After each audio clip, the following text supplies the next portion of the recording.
Good morning, everyone. Good morning. Oh, this is exciting. Are you excited to be here? I was just standing down there and I was just thinking, what an honor. Come on. What an honor. It really is such a privilege for us to be a part of this church and a part of your lives. And we don't take this lightly. This is a really, really special moment for us. This is her very first time up here with me sharing. And so can you do me a favor? Can you make sure she feels supported? I know you holler at me, but...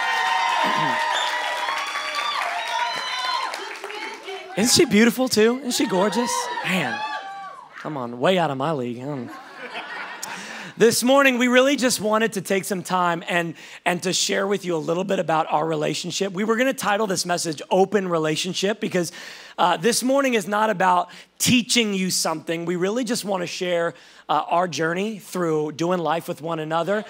We've learned a few things. We're realizing a few things, but we just kind of wanted to bring you along with us in our journey in relationship and getting to know one another. And so this is a lot less about teaching. It's a lot more about learning and kind of figuring it out together.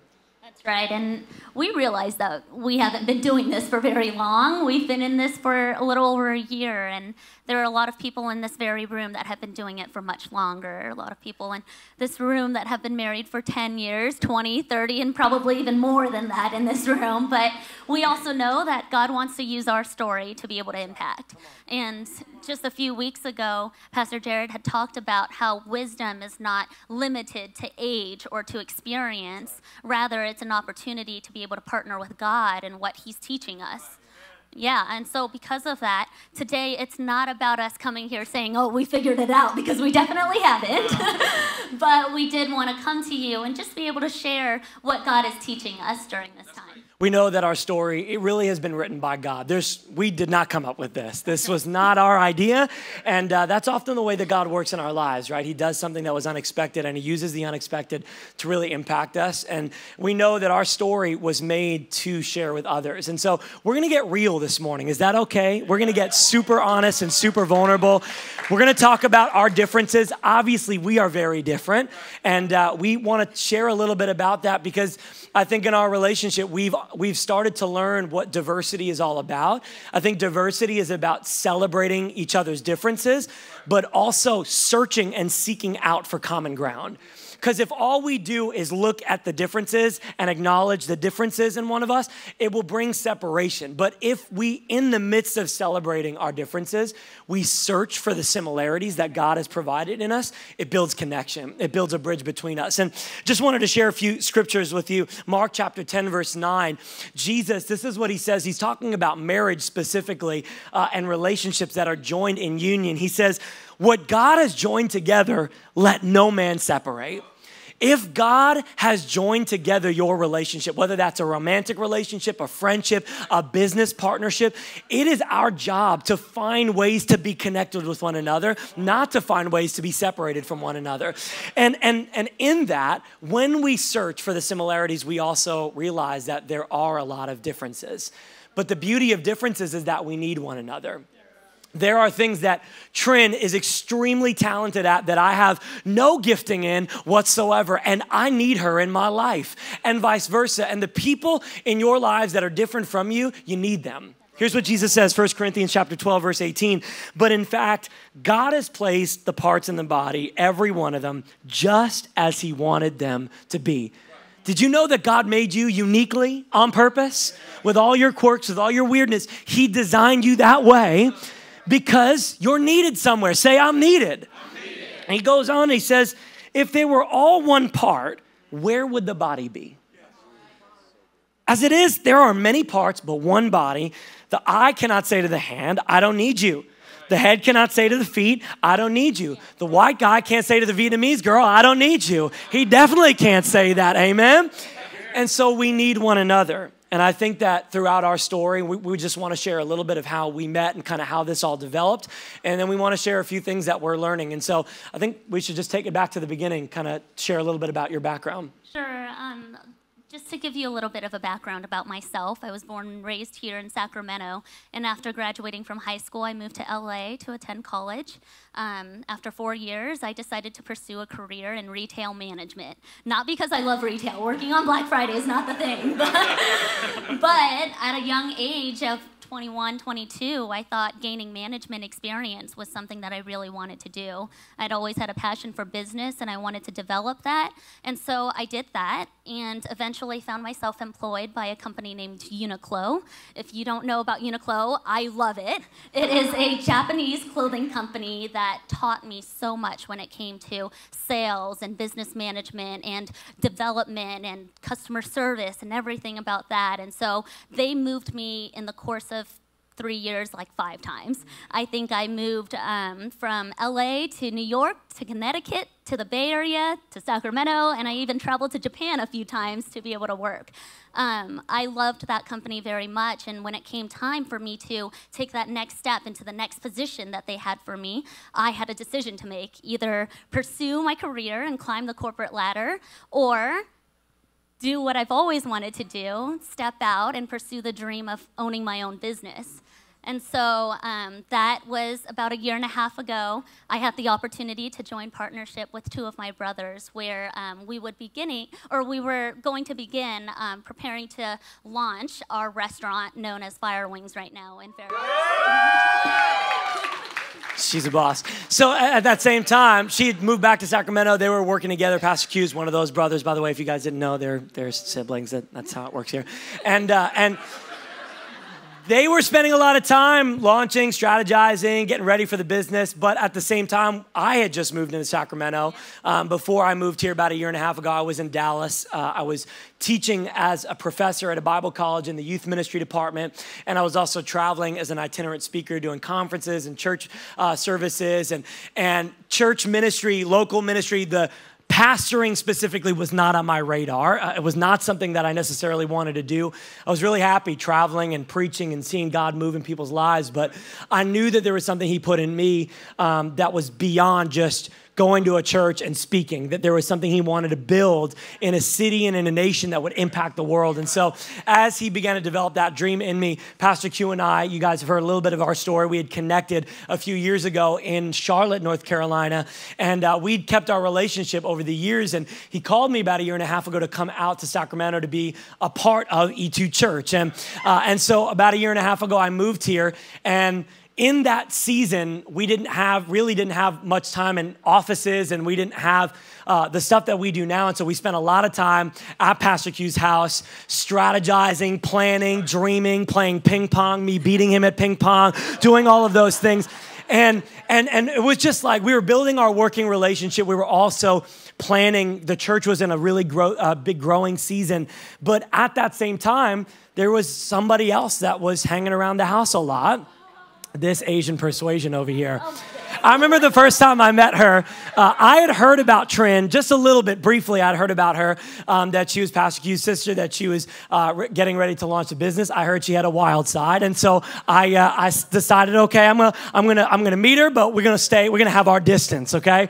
And so I remember the first time we met each other. I was after church on Sunday. There was a bunch of women at the house that were getting facials from an esthetician, and she was the one that was getting the facial at the time. So she's got gunk all over her face.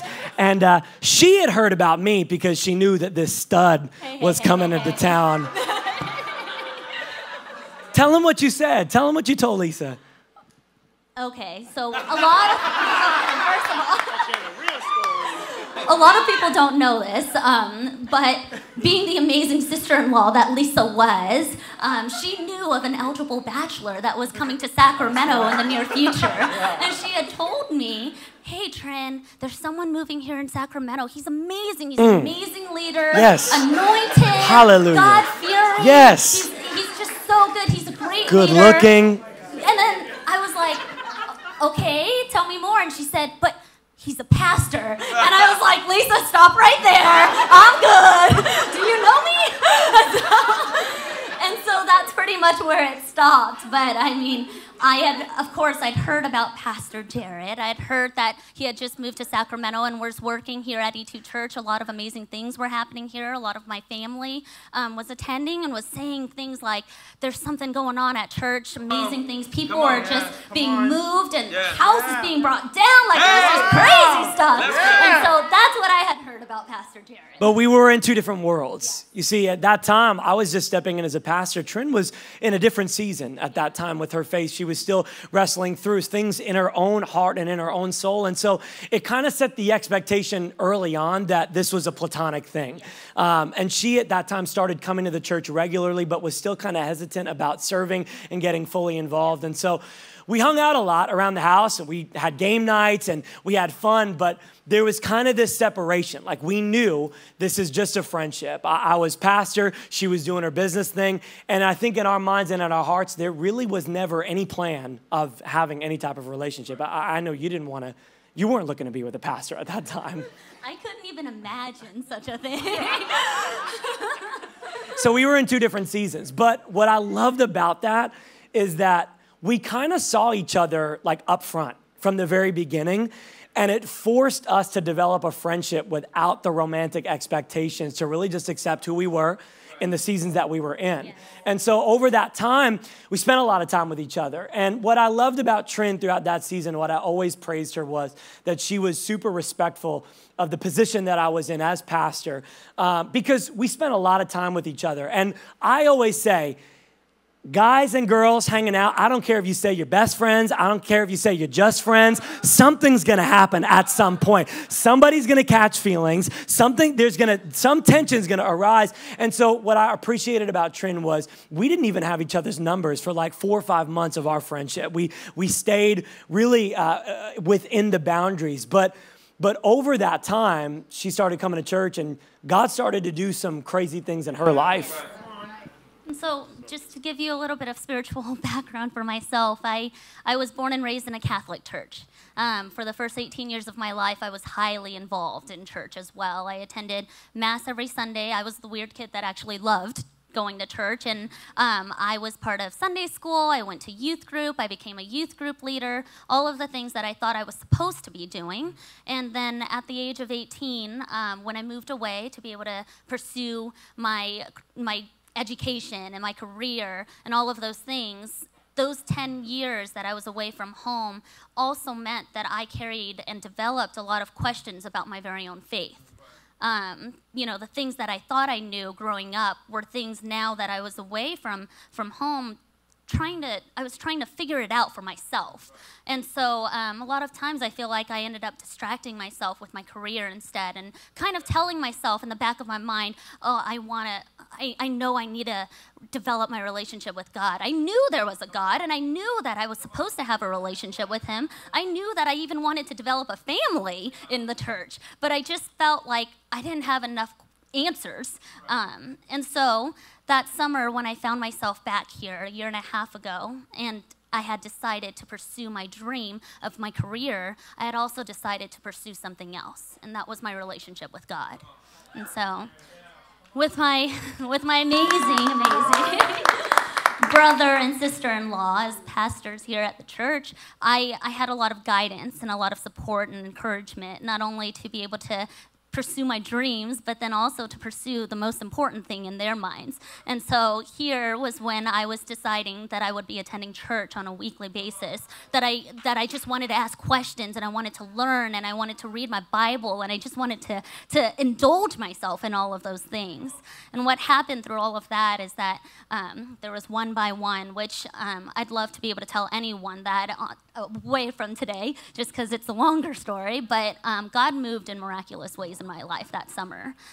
Throughout the next 4 or 5 months, I just felt his power. I experienced his love. I understood who Jesus is. And through all of that, I think I had gotten to a place where I said, I'm going to surrender my life to God. I'm ready to go all in. And so through all of that, I started volunteering, and I decided to even get baptized here at E2 Church.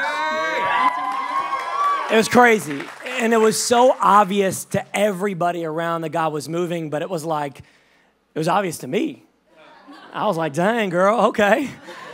Because I had stayed kind of separate from this, because I knew, like, as I kind of played both roles in her life as a friend and as a pastor, but there was still those boundaries. But as she was developing spiritually, our conversations changed from just career and work and being driven to now what God is doing. Yeah. That's a recipe for connection. And so we start developing a spiritual relationship, and there is this tension that starts to rise up. There's this desire and I started to feel, man, something's happening here. And I'm the kind of guy that's like, that kind of freaks me out a little bit. And I need to like be aware, and we need to have a DTR. We need to define this relationship. What's happening here? Because I don't know that we can do this. And I think that was the frustration for both of us. It was kind of like two worlds that we didn't know that they could collide or not. Truly, like even though naturally we got along so well, we were able to connect on so many different topics. That worked. We worked on that a little bit early on. Okay. But what I will say is that even as I was developing my relationship with God, I still knew that there were boundaries that I respected and I didn't want to cross because he's a pastor, and I knew that I was young in my faith. You know, I was learning and I was developing, but then I just didn't feel like it was right in my mind in any way for the two of us to be together. And so I think it got difficult. You know, you develop feelings for a person because naturally I feel like God made that happen. Like, I have to say, God made that happen. Us. But ultimately, I remember there were so many times that after spending casual get-togethers at Pastor Q and Lisa's house, just playing board games and stuff, afterward I'd be driving home and, you know, I had so much fun, and I would break down realizing how much I cared about this man, but also realizing I just wanted the best for him. And so that's the tension that we lived in. It was tough. I think we both fought that, and I think for us it was this question of, is this going to happen? Can this happen? And I remember that the moment, people always ask me, when was the moment that you knew? You know, when did everything change? There was a very specific moment that I knew that she was the one that I wanted to be with. And it was one of those nights, a Sunday night, we'd been playing games, and I'd whooped her in Catan, and so I was feeling confident, you know. Did, actually. And kind of how it would work, we would all hang out with people, and then eventually everybody would kind of dissipate and find their own way, and we would just be left there just having conversations, just talking. And I remember talking, and we were kind of like flirting with this conversation of going deeper, and I was uncomfortable with that because I knew that if I let her in, then that was going to be it, because I had to kind of keep those walls up, you know? And so I was asking her all the right questions, you know, how are you doing? How can I be there for you? And she's answering, you know, Trinh is really good with being vulnerable, and so she's sharing all these things, and then after she's done, she looks at me and she says, so what about you? What's going on in your heart? How can I be there for you? And immediately I'm like, nope, can't do that. Can't answer that. No, because I was so afraid that if I was to allow her in, then now the boundaries, those walls that I've built up are down. And this person now, I'm allowing them inside to a vulnerable place, and most people don't get to see. As a pastor, most people don't get to see those places in my heart. And so I looked at her and I just straight up said, you know what, I'm sorry, you can't be there for me in that way.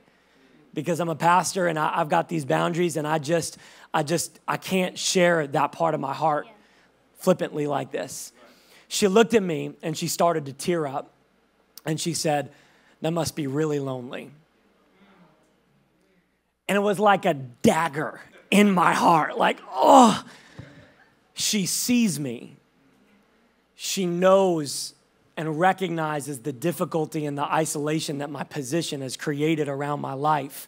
And she cares enough to see me, not the pastor, but the person. And it was kind of like at that point that she stuck the crowbar into my heart. And it was like, I guess we're doing this. I guess I'm going to let you in. And I guess I'm going to start to share with you things that I don't share with everybody else. And as a man, when you kind of open that door, it's kind of like a floodgate. It just starts cascading out, and you're like, I've never felt this way before. I can talk about these things. And so I'd call her up, and we'd talk, and we'd discuss, and we'd share. And from that point, you know, we began to develop a deeper relationship. But in the midst of those things, we kind of went back and forth. Like, it wasn't, once we had that conversation, we're good to go, let's start dating. We struggled. wondering whether or not we were going to have the green light to go, asking mentors, praying, fasting about it. We even did the week where we were like, we're not going to do it. We're going to shut it down. We're not going to talk to each other, pretend like we don't exist, which was the stupidest decision of our lives. It was way more difficult to pretend that it wasn't there than to actually. I just thought about you so much more. I mean, that's how it works. And so through the tension and through deciding I remember it was one night I'd been speaking with some people in my life, and I'd been praying and fasting about it, and I just came to this conclusion that this is dumb. This is better. It's better for us to do this together than for us to try to look for ideal circumstances. And so I texted her. I said, meet me, Sellens, Friday, 7 p.m. We're having dinner. I got a plan. Now, I'm the man with a plan, okay? I come with a plan, written out, bullet points. I sit her down at Sellens. I say, listen, this is what we're going to do. This is how we're going to do it. I know you have an opinion, but I'm telling you, we are going to do this thing right now. It was 4 pages long. It's a real thing. It's a real thing. It's a real thing. Hey, you failed a plan? You plan to fail, right? I got a vision for this relationship. I knew that if I was going to show up, this wasn't just a flippant dating thing. That not only is this somebody that is getting involved with a pastor of a church, but she's the sister of my partner in this thing. And so, this is no joke. And if we're going to do this, we're going to do this thing. And we're going to have an end goal. We're going to have a vision. And so we decided to take the leap. That's right, we did. And what I think we realized is that even though we started dating, the dating didn't resolve all of our differences. If anything, it might have revealed more of them. And so really, though, as we've gone through our relationship, we've continued to learn about our differences and about the challenges that we're going to be facing and that we have faced together. What I love about that, though, is that we're not intimidated by our differences, and we're not afraid to commit in the midst of our differences. I believe that actually because of our commitment to God, that has allowed us to commit to one another. Yeah. And so we've learned a lot. We've learned a lot through our relationship. We're still learning. We do not have this figured out, but we wanted just to share a few things that I think personally we have been walking through as we face the challenge of diversity in our relationship. Can we do that? Can we share these things? I think for me, just kind of kicking it off, we live in the generation that is obsessed with the Facebook story, the picture-perfect post-relationship, especially in the Christian world. We want the story that everything was amazing and God found us and bound us together, and we can sell that story to. I know for me, I believed in that, especially as somebody who was in ministry, traveling as a pastor. I had these expectations about what my story was going to look like, what the person that was going to step into my life was going to look like. And I had these different ideas. I also had some things that I didn't want to happen, some expectations that I grew up with, or some experiences that I had growing up that made the idea of this uncomfortable for me. Can I go there? Can we talk about it? So I remember my best friend at the time, he's going to be my best man in my wedding. He called me a few months in for me living here. And he we talked about God, we talked about the church, but then we got to the real talk. When you're single, the real talk is, so are there any girls there, He asked me, what's going on? And my answer to him was, bro, they're either unsaved or they're Asian. I got nothing out here. I got nothing. I had no interest. I had no desire. And here's why. I grew up with a sister. We adopted her from Korea. She's an Asian girl. That growing up, I was hyper aware of the way that my friends, especially young men, talked about her and talked about Asian women. I struggled with that because there was this Asian objectification that I grew up around, that because my sister was of that race, I wanted nothing to do with it. I didn't want to be just another white guy with an Asian girl typified as being this guy with yellow fever. We're going to be real. We're going to talk about it right now. That I was just a guy and I didn't want to have that in my life. And so when I thought about a relationship with a girl from a different race, it was not something that I was necessarily interested in. I was afraid of what people would think about me. I was afraid of what they think about our relationship. I was afraid of how it would look to other people. At the end of the day, it all came down to fear of man. I was more concerned with people's opinions than I was about what God was trying to build within us. I think the second thing that I was afraid of, in all honesty, I grew up in church and ministry. I've been doing ministry for 12 years. I've been serving God wholeheartedly, and I'm a pastor. I'm a preacher. Trinh was recently saved. Like, recently decided to go all in. Yeah, she came from church, but we did not come from the same worlds. And I'm the guy that's getting up preaching, you got to be equally yoked. You got to be with somebody that's running alongside of you. And now God brings somebody into my life that comes from a completely different background than I did. And when we prayed, we fasted, we knew that God was calling us in a relationship with one another. But to me, it didn't make sense. And I was afraid of what people would think about me. I'm afraid of what you think of me right now. We're afraid of how you think about us right now. We're afraid that... We appreciate that. We appreciate the love. But I think for me, I was so concerned with the story that I missed what God was trying to do. Can I share with you this thing that the Lord's teaching me right now? Our sanctification is so much more important than the story.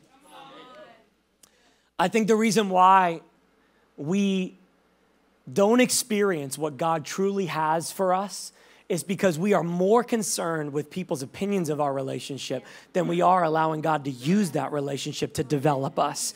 Because we all have our ideals, you know, the picture perfect idea of what the relationship is supposed to be. But here's what I've learned. My ideal is often unreal. And God doesn't use unreal. He uses real because he wants to reform me. He wants to challenge me. Can I tell you, having been in a relationship with Trinh for the past year, I believe that if I had been paired with a girl that was just like me, it would not challenge me in the ways that she challenges me. To love like Christ, to be more patient. Just in the preparation process to this sermon yesterday, I'm being challenged in my patience because I got a way of doing things. I have a pace. I've been doing this for 12 years. And now I've got to learn how to love and do life with somebody that does it differently than I do. Here's what it says, Proverbs 27, verse 17. As iron sharpens another, so one person sharpens each other. My relationship is not meant to just be a platform for my promotion. My relationship is meant to challenge me, to grow me, to develop me. I wanted easy. He wanted impact. And he wanted to use somebody that had a strength that was different from mine. Yes. Can I tell you the way that this woman loves people? The way that her love is genuine for God, practical, not preachy, not over-spiritualized, but real, has challenged who I am to be a real Christian, not to be a platform Christian. And it's only because he took two people from completely different places. I'll end with this. He will use your unique story not just to satisfy you, but to sanctify you. He is using our differences to develop one another. That's great. So, you know, a year and a half ago, you may have known who Pastor Jared was, but you probably didn't know who I was.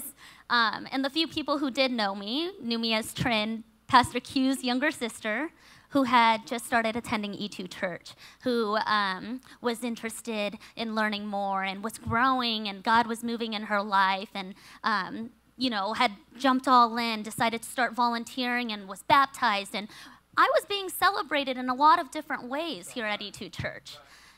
It's just that in the back of my mind, and with only the people who were closest in our lives, they knew that there was also a relationship that was being developed alongside that. And as I was being celebrated by people, I knew that someday when our relationship went public, it would mean that it gave people an opportunity to now criticize the things that they once celebrated. And I think about these things like being baptized, becoming new in God, all of these things, and I just think about how those insecurities in my mind came up about how people would judge my story. Right. People would judge me, people would judge us, and our decision to be together. And a lot of things were revealed about how I felt like I was not enough, like my story wasn't the right story. And those are all real fears. what I love about this guy, though, is that not once has he ever made me feel like I am not enough. Not once has he ever made me feel like my story, oh, thank you so much. But really, not once in my life has he made me feel like I am not called to this, that God has not prepared my life in a specific way to be able to do things that he has specifically called me to do. That's right. And so because of that, what I've learned is that your advantage is my advantage when we're unified. And what that means is that in any relationship, he is going to be stronger than me in certain things. I am going to be stronger than him in certain things. But what we do with that is important. That's right. And so in Galatians 5:13-15, it says, "You, my brothers and sisters, were called to be free, but do not use your freedom to indulge the flesh. Rather, serve one another humbly in love, for the entire law is fulfilled in keeping the one command. Love your neighbor as yourself. If you bite and devour each other, watch out, and you will be destroyed by each other." We have advantages over each other. We have strengths that are better than the other person's weaknesses. And it's not just in relationships. I imagine in friendships, in our own families, in comparison of our coworkers. It's this idea that we all have something over the other person, but are we going to choose to use our strengths and our freedom to serve one another humbly in love, or are we going to devour each other, bite them, and destroy each other? And so I thank you so much for always having confidence in me, always speaking life into me, always reminding me of who God has called me to be. We each have different strengths, but I love this. We can use those strengths to either serve one another or suppress one another. That's right. But when we're unified, when we're moving towards the same goal, her advantage is my advantage. She doesn't hold her advantage over me. She uses it for me. I don't take my strengths and the things that I've done and my experiences as an advantage over her. I use that to serve her. Even yesterday, as we're preparing for this message, we tried to do it in the morning, and that didn't work out very well. It was not good. It was not good. Because I came in more concerned with getting the job done and seeing it done the way that I know how to do it than serving her in realizing this is her first time doing this. Yeah. This is her first time. This is an important moment in her life. And I came in thinking about me. I'm an idiot sometimes. And what I realize is if we use the advantage, the experiences that we've had to go low and to serve one another, we lift each other up, we become each other's greatest fan, biggest fan. And so we do have a lot of differences. The value that she adds is that she is not me. The value that I add is that I am not her. That is the beauty of diversity, is that we complement one another in the way that we do life and in the way we do ministry, in the way we do family, and in the way we do career. Yeah. We come from very different worlds when it comes to career. Now, when it came to relationships, I always said that I wanted to be with a strong woman. My mother was a strong woman. My grandmother's a strong woman. I'm surrounded by strong women. And so I would always preach that. I want a strong woman who's doing her own thing, that's building her business, doing ministry. What I didn't realize is that I didn't know what I was asking for. Sounds good. But I remember early in our relationship, when we first started dating, was around the time, about a year ago, around this time, that she was opening in the restaurant. And if you know the restaurant industry, it is a constant pull, constant need, constant energy, and constant exertion. And so there was a season where before that, the planning time, we spent a lot of time with each other, almost every day. Even in the office, she was officing out of the same office that E2 were at. And so we saw each other, we're talking, we're FaceTiming. You know, it's the early days of the relationship. So we're FaceTiming till 2 a.m. Now we can't even make it past 10 p.m. I'm done, I'm going to sleep. But we're in this, this place and we're learning about each other. And then now she opens up the restaurant. She's there from open to close and later. There were times where we didn't see each other at all throughout the week. Hardly get to text and call, hardly get to talk to each other. There were times where she worked so much later than I did that I was waiting up for her. That was really weird for me. Can I be honest about this? I told you I'm going to go in on this. I said I wanted a strong woman, but then when she started moving in her strengths and started doing things that cost her more time than me, I'm like, you're supposed to be here when I get home. You're supposed to be around when I'm ready. Whenever I'm free, you're supposed to be free. And I realized I didn't know what I was asking for. There were times when she was working late and I would go to sleep. Can I be real about this? That it made me feel weak as a man, that she was working later than I was. I had never felt this stuff before until now I'm partnered with somebody. I asked for it, but now it's in front of me. The question is, how do we now balance the two lives that we have? I'm a pastor of a church, leading a church. The same thing about constant pull and draw is there. She's leading a business. She's doing this. So how do we balance the differences between our careers? But I learned this, that career and calling are two different things. We may be running in two different careers, but that doesn't mean that we aren't called to the same thing. And here's what the Lord dropped in my spirit. Just because we're running in a different lane does not mean we're running a different race. If you are going to partner with somebody that is different than you, job, career, line of work, whatever it is, we have to understand that we may be doing different things, but we are working towards the same goal. Because the byproduct and the vision that we have, regardless of what it is that we're getting involved in, is the same. Yep. We want to see people impacted. And early on in our relationship, we had those conversations. She wanted to be in business, but she would talk about her desire to be involved in a nonprofit.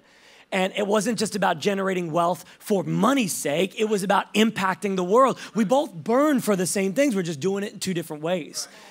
But what we learned is this. We're trying to balance how much time do we put to the business, how much time we put to church.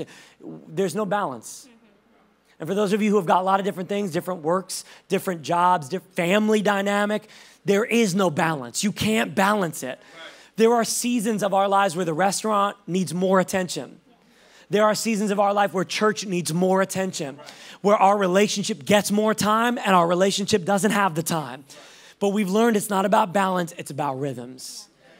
And if we can ride the rhythms, our relationship turns into a partnership. It's not just about one person. It's not just about what I do. It's about what we do. And sometimes what we do requires that I make sacrifices for what she's doing. She makes sacrifices for what I'm doing. We ride the rhythms. Galatians 6:2 says this, carry each other's burdens, and in this way you fulfill the law of Christ. Are you starting to see a theme here? When we love one another, we fulfill everything that God has called us to fulfill. But it's about bearing one another's burdens. Your burden is my burden if we're yoked together. And so if we carry one another's burdens, that means we carry one another's baggage as well. Because when you marry the girl, you also marry her family. Can we talk about that for a second? Obviously, there's a bit of a difference here. We come from very different worlds. If you don't know, I'm white. She's Vietnamese. Asian, yes.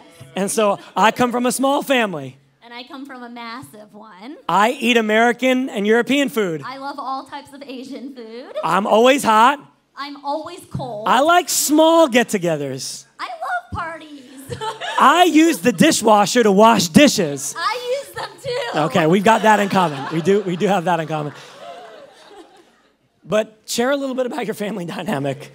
Okay, well, I mean, I grew up in a Vietnamese Catholic family of 10 children. 10 children. 10 children. My Not Lord. only that, but I am the youngest of the 10 children by far. And so I've got 9 older brothers and sisters along with my parents and their significant others ready to meet whoever it is that I bring home. And so They weren't ready. what I will say is that there are so many traditions, customs, things that we did growing up that I didn't realize were specific to my culture until I was in a relationship with someone who wasn't, who didn't come from the same background, who didn't do the same things. Growing up Vietnamese, we eat certain foods. We call each other by our titles. There's respect in the house. When you come into a house, you go straight to mom and dad and you say hi to them before anything else and before anyone else. You know? You take your shoes off. You take your shoes off. I don't like to do that. What if your feet smell? I mean, you got to protect people here. There are certain things that we would just do, and there were certain things that as we were, how do I say this, merging our lives together, there were things that we were just like developing or discovering differences in. Yes. I think for me, it was a bit intimidating coming in. I'm a strong, confident guy, okay? I've always been kind of the picture perfect, like the one the parents want their daughters to marry because I'm the pastor. I love Jesus. I do everything right, And here I walk in, the white Protestant, into this Vietnamese family, and I am completely out of, this is culture clash for me. And the first time that I walked into the family dynamic, I'll be honest, it was super uncomfortable. People are speaking in a language I don't understand. Some people didn't even acknowledge that I was there. It was confusing. And I'm like, guys, I'm here. Like, hello, meet me. And it wasn't like that. And to be honest, as soon as I walked into that dynamic, I felt rejected. Like I wasn't accepted. And it was all from things that I just did not understand. We didn't have those conversations beforehand. We just kind of waltzed in there. And I was thinking about that this week because I think for many of us, maybe you don't struggle with racism per se, but I think that racism at its core comes from rejection that is rooted in ignorance. Here's what it is. I walk into an environment that I do not understand. I am not accepted in. I don't feel invited to. And because I don't understand, because I have ignorance in my heart, I receive or I feel rejected. So what do? We reject everybody else before they can reject us. That's what prejudice is. That's what racism is that if I can reject you because you're different from me and I feel rejected, then I don't have to feel the sting. There was a moment in our relationship that, to be honest, I wanted to write off her family because I didn't feel accepted. I didn't feel celebrated. I felt like it was harder to try to win my way over in that dynamic than to realize that the diversity amongst us is either an opportunity for development or disconnection. Every time we face differences, it is an opportunity to either disconnect from one another or develop an understanding with each other. Those conversations that stemmed from that was, why do we do this? Help me understand the heart behind this tradition. How can we build a life together that is not just your traditions and my traditions, but our traditions? And I think that took both of our perspectives. Absolutely. For myself, one of the key things that I learned in going through this is that my background will determine my perspective. Is that right? Everything that I grew up in, everything that I was used to, my family, the way that they practiced certain things, the way that I just did life, that formed my perspective. But empathy is what forms a partnership. That's right.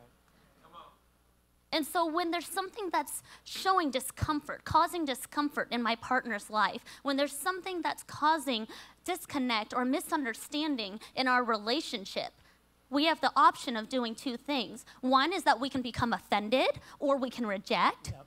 Or the other is to realize that, hey, I'm for you and I'm for us. Yep. And we want to be able to figure this out together. That's right. I've learned in this relationship that I play a part in being the bridge in my culture and in Jared. I play that part in being a bridge and not only being able to translate not just language, but just traditions and customs and practices, but more than that, also explaining the heart behind things. And then from there, it's not just about, hey, you've got to figure out my way and come over to here. You've got to get used to what I do. No, we decided to get into a relationship together. We decided that we want a life together. And so because of that, we're going to work to develop what works for us. That's right. Yes. It says in Romans chapter 12, verse 9, love must be sincere. Hate what is evil, cling to what is good. Be devoted to one another in love. Honor one another above yourself. It's not your way. It's not my way. It's our way. And there are a lot of things that we are doing in our relationship that is not by the book, her way, not by the book, my way. But as we develop our dynamic, we communicate with one another what is our way. What is our family going to look like? What is our relationship going to look like? Just three quick things. If you're blending families, blending cultures, number one, communicate ahead of time.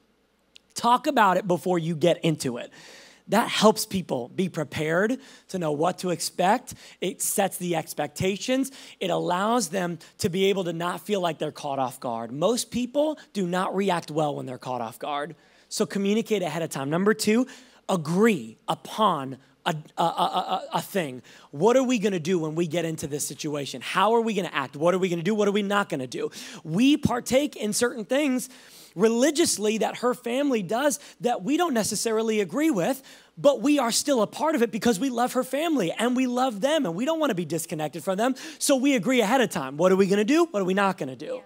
And then lastly, you got to be flexible because sometimes it's not always going to go the way you planned. But if we are inflexible, that's when fights, resentment, bitterness starts to arise in our relationship.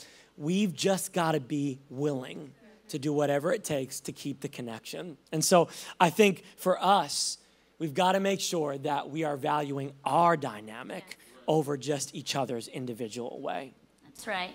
And we have those things in place, and we are always going to strive to be better, to always understand one another.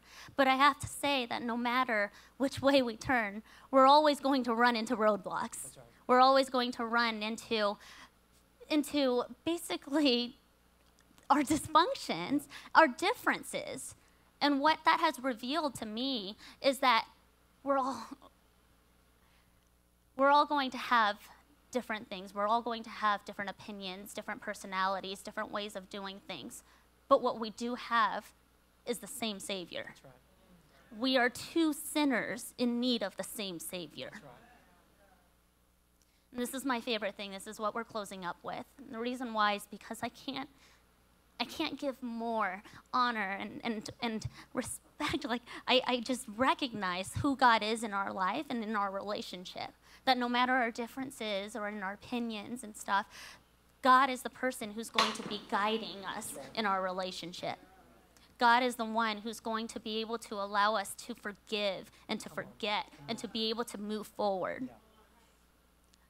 There were times in my life where I thought that it was okay or that I would be all right pursuing a relationship and hoping that we would end up in a marriage that involved God. But I realize now that I wouldn't be able to live that way. I need God in our relationship. I need God to lead us. I need him to be the center of our relationship, because if not, we're going to be looking at each other to find answers, and that's not going to work. He is the one with our answers. So I just want to close out with this scripture, Galatians chapter 3, verse 26. It says, so in Christ Jesus, you are all children of God. Different sinners. We got different dysfunction. But you're all children of God through faith. For all of you who are baptized into Christ have clothed yourself with Christ. There is neither Jew nor Gentile, slave nor free. There's no male or female. You are all one in Christ Jesus. And if you belong to Christ, you're an heir according to the promise. When we realize that we have a lot of differences, but we have the same solution, we find that the way to overcome the challenges in our relationship is just to get into the presence of God. To find that when we spend time with him, when we expose ourselves to him, the character of God, we've been talking about this so much lately, love, joy, peace, patience, kindness, goodness, faithfulness, gentleness, self-control. Against these things, there is no law. Why? Because that's the character of Christ. But I can't be that to her if I am not spending time with him, putting him at the center of our decision-making process, allowing that to be everything that we do together. When we're not praying together, when we're not focusing on God together, we fight, we argue, we disagree. Sometimes even when we put Jesus in the center, we still fight, we still argue, we still disagree.